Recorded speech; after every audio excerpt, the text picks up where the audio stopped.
ready for me? All right. We'd like to say we appreciate the invitation to come and to speak. I do appreciate it.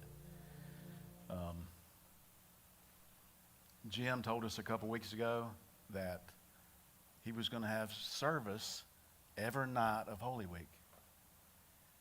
And I said, Jim, that's fantastic. That's awesome.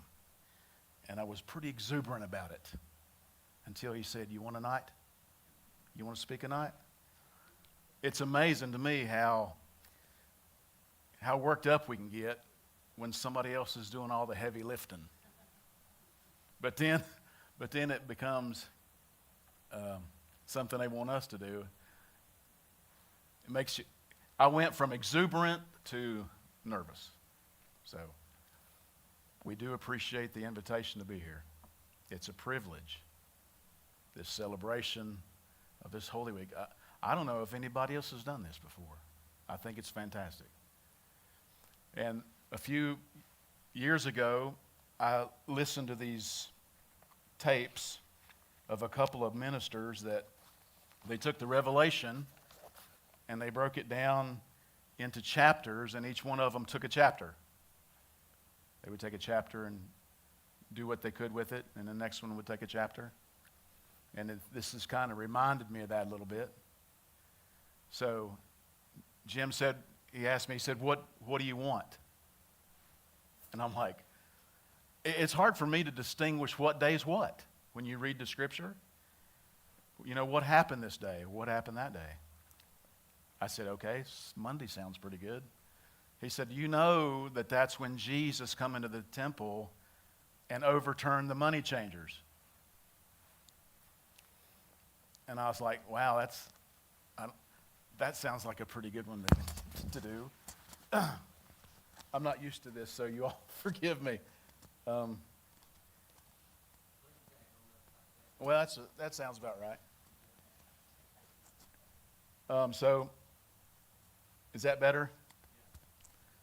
So we got to looking at it. And I'll tell you this. I was an elder for 30 years. And me and my wife's been married for 22 years. And over this past week, she's seen me taking down notes and reading this and that. And I said, I'll bet you've never seen that before. She said, you're right. That's the first time I've ever seen that. Most of the time, we just would wing it. Whatever would come to our mind, that's what we talked about. And if that's how people do, that's fine. But to stay on point here, we've got a subject. We have a subject. Jesus come into the temple and overturned the money changers and made a whip of cords and drove them out of the temple. And at first glance, you might read this and say, well, I got that. I understand that. That means I'm not supposed to buy or sell in the church. And so I can move on. I've read that. I got it understood. That's all I need to know. And I know a lady that wrote a book, and she wouldn't sell it in the church house because of that right there. We're not supposed to sell. But I can't help but believe there's much, much more going on here than simply Jesus losing his cool. And I mean, Jesus didn't go along to get along. He went in there, and one of the first things he done was wreck the place. Think about that. Wreck it. Drove them out with a whip. What's he doing? Did he just lose his temper? You know, there's one of the fruit of the Spirit is temperance. So you think Jesus couldn't contain himself? He got mad, angry? Well, there's a little more to it than that. There's such a thing as righteous indignation. Okay? And Jesus, when he went there, what he saw was people exchanging. Now let me give you a little history here. The people around the area that traveled into Jerusalem to come there for Passover would bring money. They would bring money because it was a hard enough trip just to make it with them and their children maybe. So they didn't take an animal. They brought money, and at the temple, they exchanged their money for temple money, tokens. They could only use that at the temple.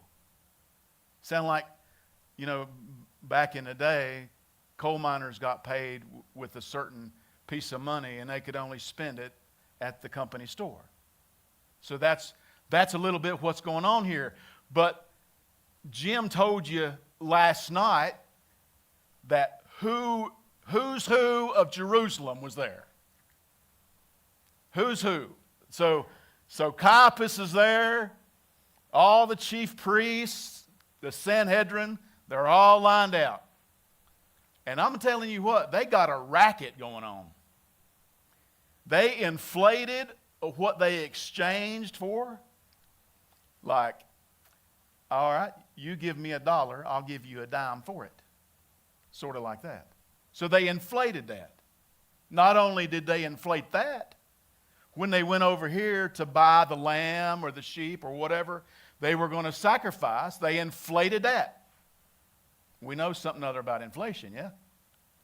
So Jesus is seeing, they got quite a little enterprise going on here.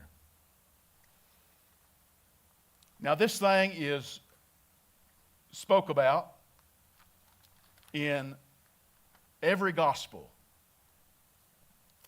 In every gospel,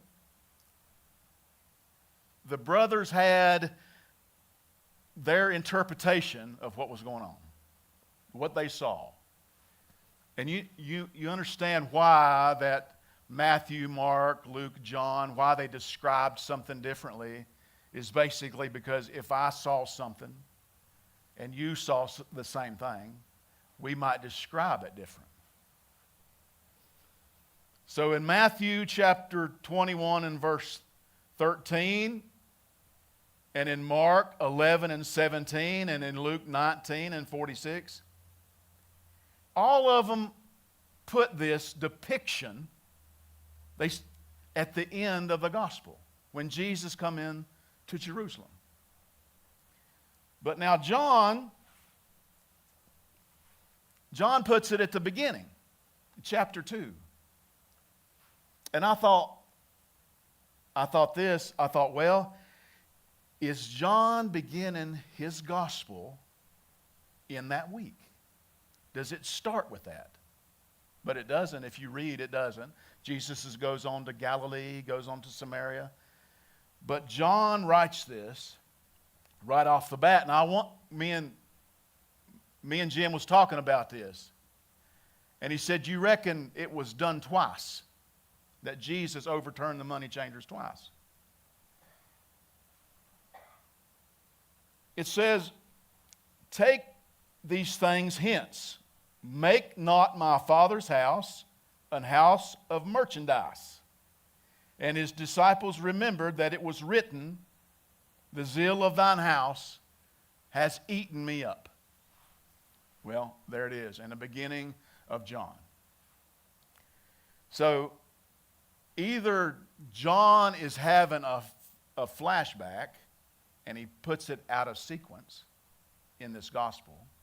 It's the same story that Matthew, Mark, and Luke's told, the same thing they saw, but it's in a different place. Now either he's remembering it back. You ever seen a movie and you think, are they having a flashback about something? Because I asked Trish about this. Because I bounce things off of her. I want to know her perspective. She's the other half of me. I got to know what she's thinking. So I said, what do you reckon? Why is it at the beginning? She said, I don't know, but if they had done it twice, wouldn't it have been recorded? And wouldn't they have said, here comes Jesus again, hide your money? I mean, if he'd have done it twice, and he'd already done it one time, when he come back into the temple, wouldn't you say, uh-oh, nail the tables down. Here's that guy that overturns everything. It didn't show that. So whatever you want to do with that, that's okay. I don't know that is extremely important. But he's coming at Passover, just like everybody's coming for Passover. And we could see a lot of things. What is he doing? What's he doing here? Why does he have this righteous indignation? Why? Because he sees an injustice going on. That's what's going on. He sees an injustice. Something's wrong here. There was a preacher told me one time, he said, be angry and sin not. Now you could take that to mean one of two things. You could say, well, when you're angry, don't sin. Or you could take it this way. Be angry about some things and sin not. Because Jesus was angry about something. When he saw an injustice, he was angry about it. There's some things we need to be angry about, ain't they? Angry. So these people are all coming in there, and Jesus, he's not, I mean, he could just go along and get along with all the who's who at Jerusalem, all the rabbis, all them the Sanhedrin. But that's not Jesus. What was he doing? You know, Jesus said, I do something new. I do a new thing. Right? And it's not new as in the latest model of something. It is brand new. He says, I do a new thing. And it is brand new. Cleansing of the temple. You know, back in Passover, they were instructed to get the leaven out. Get the leaven out of the house. So here comes Jesus. He's going to do something. He's going to start overturning the money changers. Their little enterprise, their little racket that they've got going, it's going to be turned upside down on them. That's what's going on here. You know, somebody sent me a message not long ago, and it was the definition of sanctify. To sanctify. To set apart or declare holy. Consecrate. Now, you know what? Do you believe the songs that they were singing a few minutes ago? Do you believe them?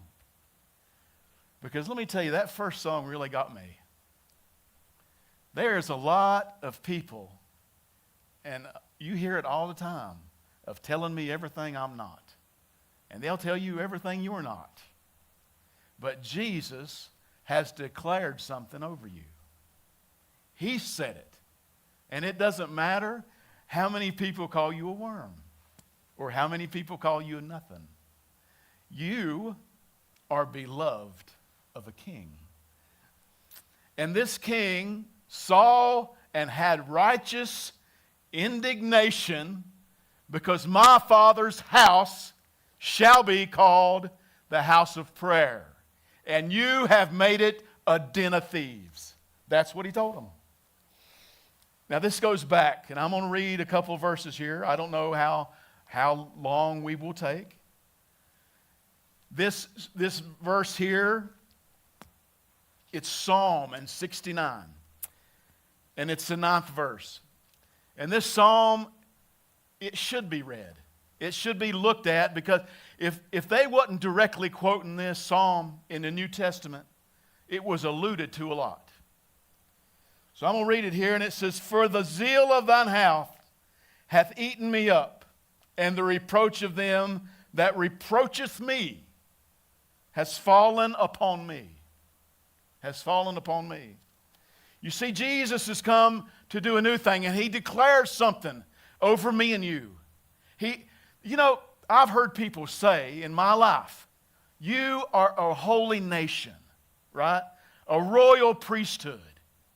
That never did mean a whole lot to me until I know the one who declared it over me. You know, you can tell people that all day, and it won't matter until Jesus speaks it into your heart. And then you know something other than. And listen, in that day, and this is the last chapter, the last verse of Zechariah, and what he saw here. It says, in that day there shall be upon the bells of the horses holiness unto the Lord. And the pots in the Lord's house shall be like the bowls before the altar. Yea, every pot in Jerusalem and in Judea shall be holiness unto the Lord of hosts. And all they that sacrifice shall come and take of them, and seetheth therein. And the day there shall be no more Canaanite in the house of the Lord of hosts. You know another name for money changer? Canaanite. How about that? Now listen, what's this mean? What's this mean? Holiness on the horses' bridles. Every pot in Jerusalem shall be called just like the pots in the temple. Now think about that for a minute. Think about that. Jesus, he said, I'm doing a new thing. I'm dwelling in you. You're dwelling in me. You are my temple. Now listen, you go home, your pots at your house, they're going to be holy. You see horses with bridles, and it's going to be just like the mitre on the priest. Holiness unto the Lord. I love that right there. No matter where you go, it's going to be holy. You know, everything God does is holy. Now listen, I may get a little excited here. Because I do sometimes. I get a little excited. I get a little worked up over these things. So you all just bear with me for a few minutes. The temple of his body, he said, I do a new thing. We no longer travel to the temple. We don't have to go out many miles to a temple. He said, I do a new thing. We are. That's what we are. We are the temple which Christ dwells in.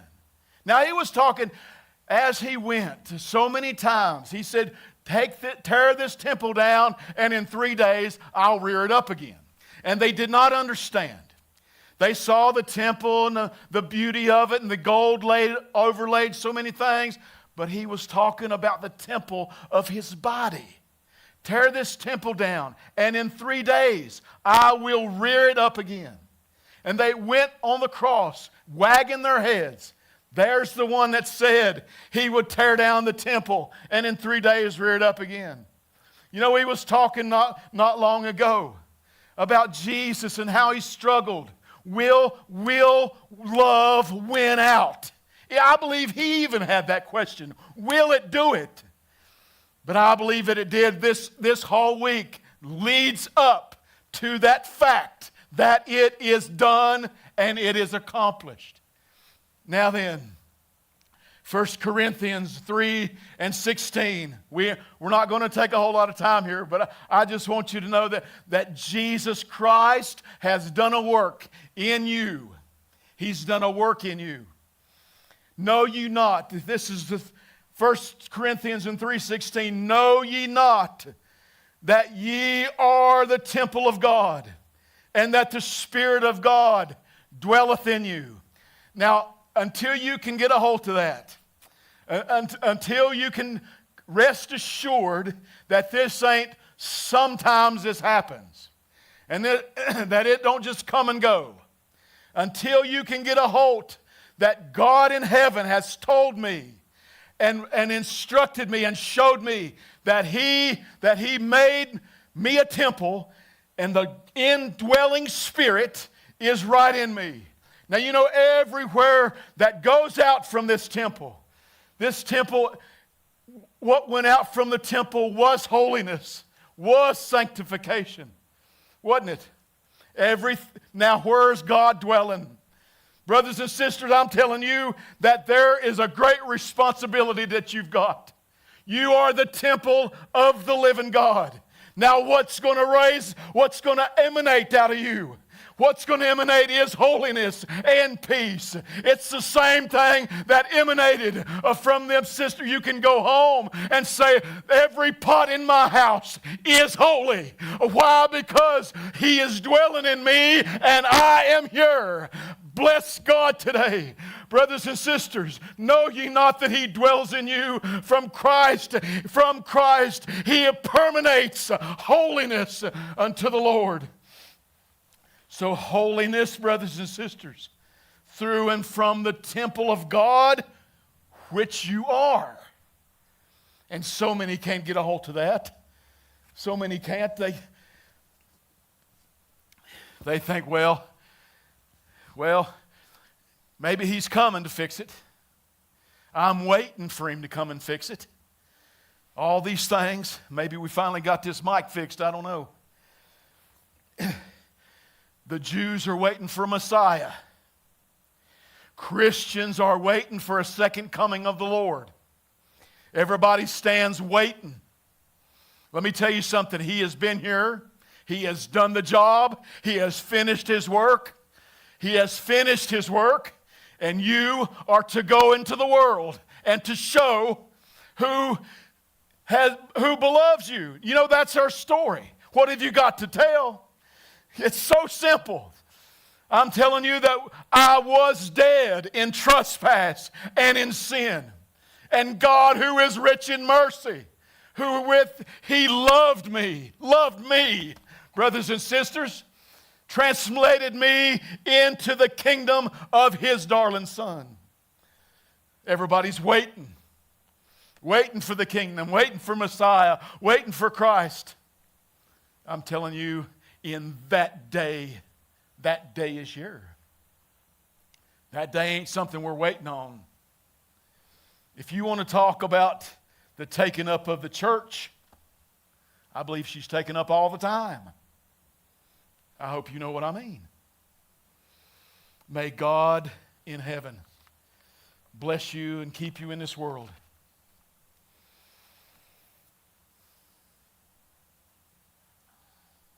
The kingdom has come. And we're dwelling in a kingdom. We dwell in the kingdom. And so help me, we are learning the culture of it. We're learning how to live here. You believe that? I am learning how to live in the kingdom. So when it says, thy kingdom come, thy will be done, Jesus done that. His kingdom did come. So then I say that we are a holy nation, a royal priesthood. 1 Peter 2:9. But ye are all a chosen generation, a royal priesthood, a holy nation, a peculiar people, that ye should show forth the praise of Him who hath called you out of darkness into His marvelous light. Now, has He done that or has He not? Has He done it or has He not? Listen, I was dead in trespass and in sin, and Paul told me I was. Past tense.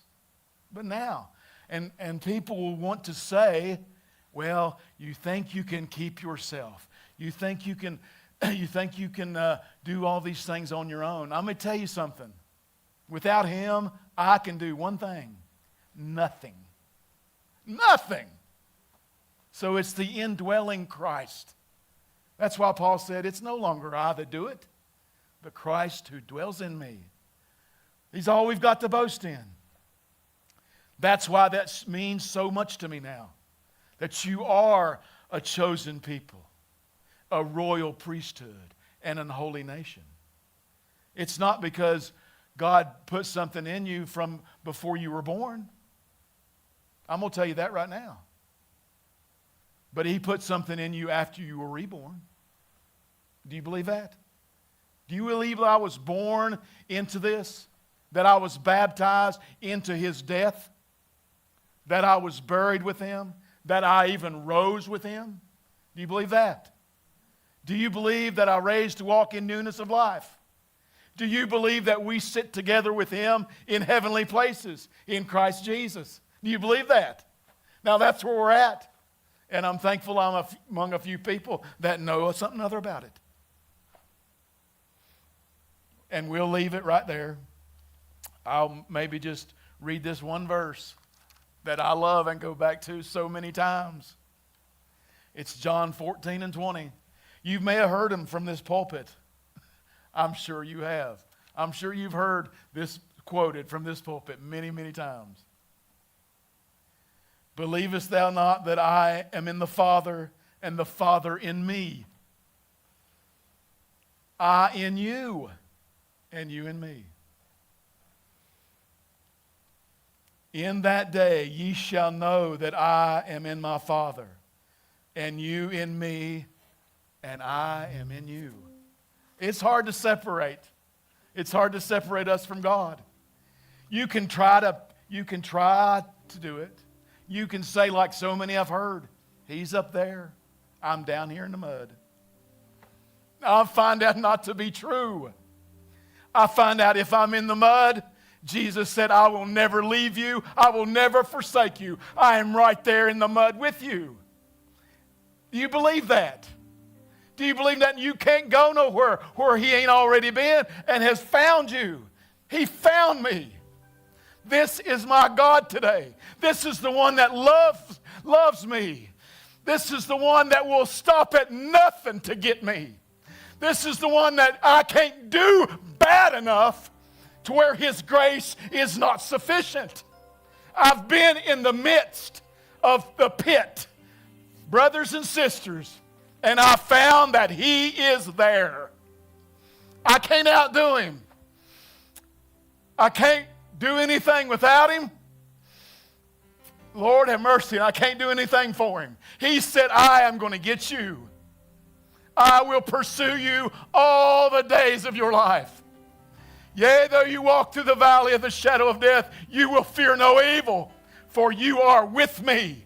Your rod and your staff, they do both comfort me. And thou preparest a table before me in the presence of mine enemies, and my cup does run over.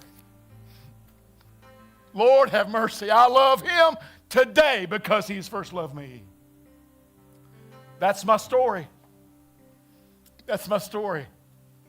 The Jesus that found me rose me up in Him. I was buried. I needed to be buried. I needed to be buried in a liquid grave. And there we went. Up to the sawmill. Up to the old mill dam up there. Brother Jim, I know you remember it because you were one of the ones that laid me in the water. And they laid down a dead man. Now, you're talking about a boy that didn't know much what was going on because I'm still learning. I'm still learning about exactly what happened that day. Exactly what happened that day. So they laid me down in the water. And as they said, weighs you up to walk in newness of life. In newness of life. So I went down and raised up. They didn't leave me down in there. No, you're talking about a dead man, and he rose up. But then what? Then He resurrected me. You say, well, you're not thinking about the end resurrection. Why, yes, I am. Lord have mercy. I know that one's coming because I've experienced this one. May God in heaven bless you. Jim, come on, take this thing off my ear. I frail around my arms too much. May God in heaven bless you. We love you all and thank you again. I count it a privilege to come here and celebrate this week with you. Come on. God bless you all. There you go.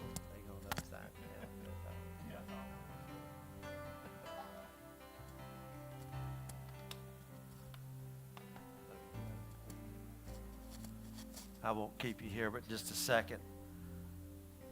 Brother Jeff had been an elder over there for a long time, and he is, I don't know what's the right word. This is not the right word, but he left where he was. So he hasn't really been ministering anywhere except coming up here with us on Thursday. And as you guys can tell, ministry's in him, ain't it? I've been trying to tell him that. You can't put that on the shelf. Old boy going to have to do something with it, ain't he? But he's welcome to do it here. But I'm glad. I'm glad you got to come. Next time we're going to tape this on him so he can just run around. We're just duct taping on, Don. And that'll be good. I will tell you guys this. Now, Jeff won't say this, but I will. I pray because guys, we got nothing else other than the gospel of Jesus Christ. This is everything. And I pray. I know it's hard. Don can tell you it's hard. I pray that Brother Jeff find a place or start a place to minister down there in Church Hill. And I know myself would be in all supportive of it in whatever means that we could. Now, Jeff will say, heck no, I'm not doing that. But he can't help it. He's a preacher, ain't he, Trish? He's got to preach. I'm thankful that he can come up here and blow off a little steam with us a little bit. But trust me, the train didn't leave the station. It does sometimes with Brother Jeff. And it's really, really good. Wonderful brother, my dear friend.